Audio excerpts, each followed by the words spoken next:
कोलकाता के हावड़ा में बेलगरिया के पास नेता प्रतिपक्ष पश्चिम बंगाल के शुभेंदु अधिकारी के ऊपर हमले के विरोध में जगह जगह प्रदर्शन हो रहे हैं। आसनसोल में भी यह प्रदर्शन किया गया। आसनसोल भाजपा संगठन की तरफ से आसनसोल के बीएनआर मोड़ पर यह विरोध प्रदर्शन किया गया और भाजपा कार्यकर्ताओं ने नेताओं ने बीएनआर ब्रिज पर बैठकर ही विरोध प्रदर्शन शुरू कर दिया एवं पश्चिम बंगाल सरकार के खिलाफ और पुलिस प्रशासन के खिलाफ विरोध प्रदर्शन कर दिया।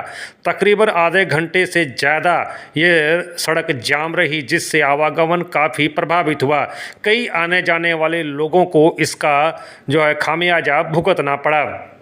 यह बीएनआर ब्रिज है जो आसनसोल के व्यस्ततम रास्तों में से एक है और इसी ब्रिज के ऊपर भाजपा कर्मी नेता बैठ गए और ज़ोर ज़ोर से नारेबाजी करने लगे। पुलिस बीच में उठाने की कोशिश की, लेकिन पुलिस को भी उन्होंने प्रतिवाद किया और बाद में पुलिस उनको उठाने में सफल रही।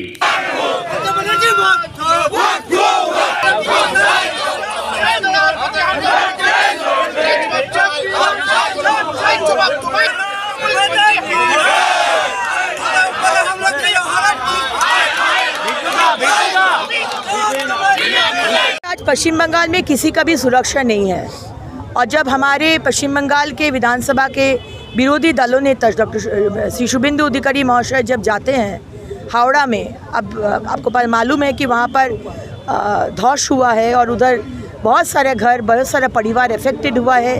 पानी नहीं है आज बहुत दिनों से। और जब हमारे विरोधी दलों नेता गए थे उधर तो पुलिस उनको हैकल किए, हरेस किए, जाने नहीं दिए। लेकिन उसका थोड़ी देर पहले ही आज पश्चिम बंगाल सरकार के मंत्री और कलकत्ता के मेयर जनाब फिराद हकीम उधर गए थे, उनको कोई बाधा नहीं मिला। लेकिन शुभेंदु अधिकारी महाशय जो एक कैबिनेट मिनिस्टर के रैंक के है, एलओपी एक कैबिनेट मिनिस्टर के रैंक के होता है, उनको पुलिस जिस तरह से बर्ताव किया है, जिस माने एकदम बहुत ही ज़्यादा उनको उनके साथ असभ्यता किया है, तो ये हम लोग इसी का विरोध करते हुए आज हम लोग आसनसोल के अवरोध किए थे। हमको मालूम है कि साधारण पब्लिक का असुविधा हुआ ये आधा घंटा का विरोध से, लेकिन हम लोग का भी कुछ कर नहीं सकते। हम लोग को प्रतिवाद करना ही है क्योंकि पश्चिम बंगाल में हम लोग प्रतिवाद कर रहे बंगाल के लोगों के लिए। आज बंगाल के लोगों के पास टीएमसी बोलते हैं, ममता बनर्जी बोलते हैं, उनके लिए वो खड़े हैं। लेकिन उनका जब हावड़ा में पानी नहीं मिलता है, रानीगंज से बढ़ाकर जब धस से हमारा घर जब तोड़ फोड़ हो रहा है, डिस्ट्रक्शन हो रहा है, तो ये ममता बनर्जी का सरकार कुछ भी ध्यान नहीं दे रहा है। पैसा आ रहा है सेंट्रल से, लेकिन वो पैसा चोरी हो रहा है। तो आज ये सरकार आम पब्लिक के साथ नहीं है, यहाँ पर किसी का भी सुरक्षा नहीं है। इन लोग सिर्फ तुष्टीकरण का राजनीति करना जानते हैं और आज जिस तरह से शुभेंदु अधिकारी का हेकलमेंट हुआ और हैरेसमेंट हुआ, ये हम लोग प्रतिवाद किए हैं और आगामी दिन में भी अगर ऐसा होगा तो हम लोग प्रतिवाद करेंगे। आसनसोल उत्तर थाना अंतर्गत हाईवे से सटे पोलास्टिया क्षेत्र में एक अवैध तरीके से बने गए मकान को ध्वस्त कर दिया आसनसोल नगर निगम के बुलडोजर ने। यहां पर आरोप है कि इस जगह पर पहले तालाब हुआ करता था और इस तालाब को भराई कर कर यहां पर घर बनाने का कार्य किया जा रहा था। आसनसोल नगर निगम को इसकी शिकायत मिली थी। शिकायत के आधार पर कार्रवाई करते हुए आसनसोल नगर निगम ने यहाँ पर देखा कि पहले यहाँ पर तालाब हुआ करता था और इस तालाब के ऊपर घर बनाया जा रहा है, जिसको लेकर नगर निगम ने कार्रवाई की और जो निर्माण भवन था उसको तोड़ दिया और पुनः उस जगह पर तालाब बनाने की प्रक्रिया वो है शुरू कर दी है। इस घटना से इस हड़कंप मचा हुआ है। जो ज़मीन माफिया हैं उनके बीच इस घटना और इस कार्रवाई से हड़कंप मचा हुआ है और अभी निगम का साफ कहना है कि जिस जिस क्षेत्र में इस तरह के अवैध कार्य किए गए हैं, शिकायत मिलने पर उन पर कार्रवाई भी की जाएगी। এখানে একটা পুকুরকে বাইপাসে অবৈধভাবে এটাকে বুঝিয়ে এটা প্লটিং করে এটা বিক্রি করা চক্রান্ত ছিল, সেটা কিন্তু আমাদের কাছে কমপ্লেন এসছে।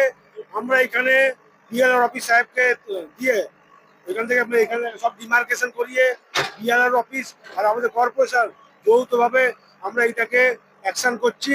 আমরা এইটাকে আবার যেটা আছে অরিজিনাল যেটা আছে রেস্টোরেশন করে অরিজিনাল যেটা ছিল যেটা ওইটাই আমরা হয়তো করতে চাইছি। এটাকে আবার পুকুর হয়ে যাবে, আবার পুকুর এটা আমরা করবো এটাকে আসানসোল পুর নিগম। একদম।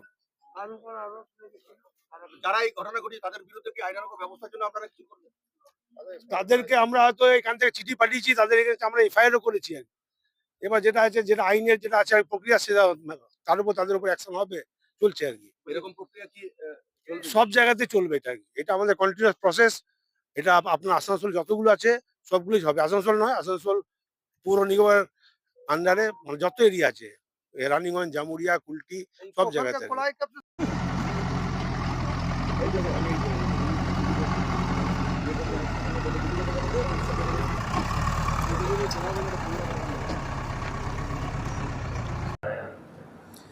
रानीगंज मास्टर प्लान बनाया गया था 2009 साल में, जब सीपीएम का सरकार था। 2011 साल में टीएमसी का सरकार, ममता बनर्जी का सरकार बना है। लेकिन 2009 से 2019 10 बरस में रानीगंज से बड़ाकर तक ये जो पूरा कोल एरिया, इसमें जो लोग जिसका घर आज माइनिंग के लिए क्षतिग्रस्त हो रहा है, जहाँ जहाँ माइंस में आग जला है उसको आग को बुझाना है, ये सब परिवार को रीलोकेट करना है, रिहेबिलिटेट करना है, इसके लिए रानीगंज मास्टर प्लान बनाया गया है। लेकिन आज जाना जा रहा है, माननीय जो हमारे कोल मंत्री है रेड्डी जी, उन जवाब दिए हैं पार्लियामेंट में कि आज ये जो पूरा 10 साल का जो रानीगंज मास्टर प्लान का काम ममता बनर्जी का सरकार कुछ नहीं किया है। पहले तो जो सर्वे होना था किसका किसका घर नॉन ईसीएल तो अपना कर लिया है, लेकिन नॉन ईसीएल का जो घर जो लोग क्षतिग्रस्त हुआ है, सरकारी ज़मीन पर है, प्राइवेट ज़मीन पर है या लीज ईसीएल का लीज दिया हुआ ज़मीन पर है, इन लोग का जो सर्वे करना है कि किसका किसका घर क्षतिग्रस्त हुआ है, ये काम ममता बनर्जी का सरकार किया नहीं है। नंबर 2, आज हमारा अपना घर है, अपना घर पूरा एकदम क्षतिग्रस्त हुआ है, क्रैक हो गया है, छत गिर गया है। हमको पश्चिम बंगाल सरकार कॉम्पेंसेशन देंगे। कॉम्पेंसेशन देने के लिए अपना मेरा घर का वैल्यूएशन करना है सरकार को, ये वैल्यूएशन अभी तक हुआ नहीं है। तो ये सेकंड पॉइंट है। थर्ड पॉइंट है रीलोकेट करने के लिए जो ज़मीन का दरकार है 360 एकर्स अप्रॉक्सीमेटली, उसका नॉट इवन 50% ज़मीन अभी लिया गया है। क्यों नहीं लिया गया है? आज मास्टर प्लान में बोला गया है कि जहाँ पर कोल एक्सट्रैक्शन नहीं होता है वैसा ज़मीन में आपको घर दिलाना है, तो आप लोग क्यों नहीं दिया है? इतना तो ज़मीन पड़ा हुआ है, उसका काम नहीं हुआ है। और ये जो पूरा जो विषय है, जो कुछ कुछ फ्लैट्स बना है, वो फ्लैट्स जब बना था 2009 से जो फ्लैट बना था, ये लोगों को रीलोकेट नहीं किया गया। वो फ्लैट अभी 15 साल 5 साल तो 2010 से 2009 से 2019 के बाद भी 5 साल 2024 तक अभी और भी टाइम चला गया, 15 साल चल गया, रीलोकेट नहीं किया गया। और वो सब घर से वो जो फ्लैट बना था हमारा पैसा से, टैक्स पेयर का पैसा से, वो पंखा चोरी हो गया, दरवाज़ा चोरी हो गया, खिड़की जो था वो चोरी हो गया, इलेक्ट्रिक वायरिंग था वो चोरी हो गया। तो एक तो हमारा पैसा से आप लोग घर बनाए, घर ठीक टाइम में रीलोकेट नहीं किए तो डिप्रिसिएशन हुआ घर, अभी घर एकदम पुराना हो गया है और बाकी जितना भी चीज़ था घर में सब चोरी हो गया है। तो फिर से अभी राज्य सरकार अभी नया तरह से बजट बना रहे, नया तरह से अभी कैबिनेट में पेश करेंगे। तो ये कहाँ का जस्टिस है? हमारा पैसा है बोल के आप इसको इस तरह से ख़त्म करेंगे।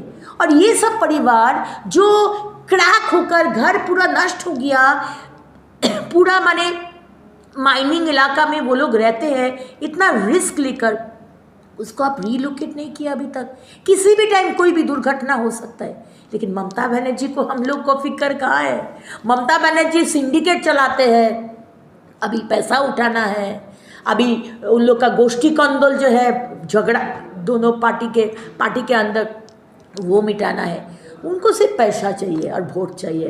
बाकी बंगाल के लोग हम लोग का जैसा आम आदमी मरे जिए, तो ममता बनर्जी को कोई आता जाता नहीं है।